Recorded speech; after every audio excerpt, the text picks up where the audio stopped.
যালিকা ফাদলুল্লাহি ইউতিহি মান ইয়াশা, যালিকা ফাদলুল্লাহি ইউতিহি মান ইয়াশা।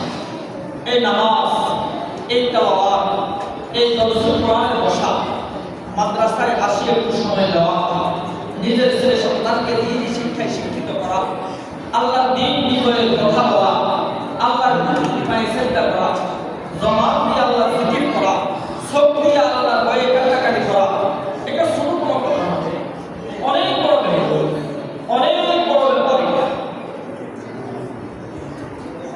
এজন্য আল্লাহর ভয়ে কাটাকাটি করা এটা নিয়ামত। আল্লাহর নাম দিলের মধ্যে আসা নিয়ামত।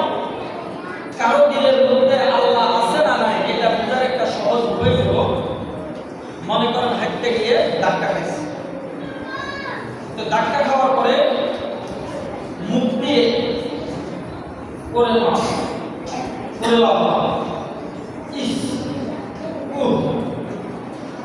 মানে আরো বিভিন্ন বাজে শব্দগুলো বাহির হয়।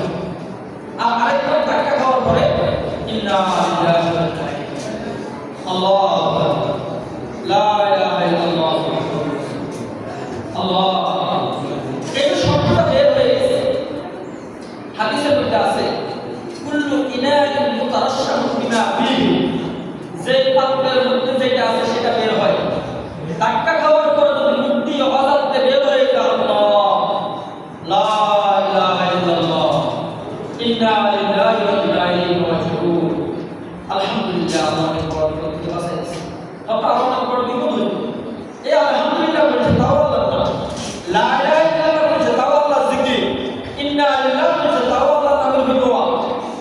কুল্লু ইনাইন মুতারাশশাহু বিমা ফীহি, দিলের ভিতরে আল্লাহ আছে, এই জন্য মুখ দিয়ে আল্লাহ বাহির হয়ে গেছে। আর যার দিলের ভিতরে আল্লাহ নাই তার মুখ দিয়ে বাজে কথাগুলো বাহির হয়। এই জন্য দিলের মধ্যে আল্লাহ ঢুকাতে হলে তিনটা কাজ করতে হয়। সূরা মুজাম্মিলের মধ্যে 1 থেকে নিয়ে 10 নম্বর আয়াতের মধ্যে আল্লাহ তাআলা তিনটা আমলের কথা বলেছেন।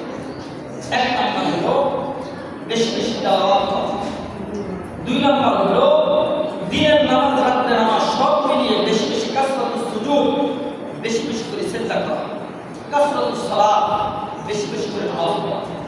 3 নম্বর হলো 1 নম্বর জিকির, 2 নম্বর তেলাওয়াত, 3 নম্বর হলো নামাজ। এই তিনটা কাজ করার দ্বারা দিলের মধ্যে আল্লাহ ঢুকে যায়। আল্লাহ নিজে এসে এই দিলের মধ্যে জায়গা দিয়ে নেয়। বেশি বেশি নামাজ, কাসরাতুত তেলাওয়াত, বেশি তেলাওয়াত, কাসরাতুস সালাত, অধিক নামাজ, আর কাসরাতুজ যিকরি, লা ইলাহা ইল্লাল্লাহ, জিকির। এটা নাম শব্দ ব্যাপক অর্থ। আল্লাহ স্মরণটাই জিকির, সেটা লা ইলাহা ইল্লাল্লাহ মাধ্যমে হতে পারে, আল্লাহু আকবার, সুবহানাল্লাহ মাধ্যমে হতে পারে, সৎ কাজে আদেশ, অসৎ কাজে নিষেধের মাধ্যমে হতে পারে। এজন্য আল্লাহ তাআলা আমাদেরকে তৌফিক দান করলেন। আজকের এই গুরুত্বপূর্ণ কোরআন কারীমের সহজে আসা আমরা আবার আল্লাহ তাআলার দরবারে শুকরিয়া দিই, আলহামদুলিল্লাহ।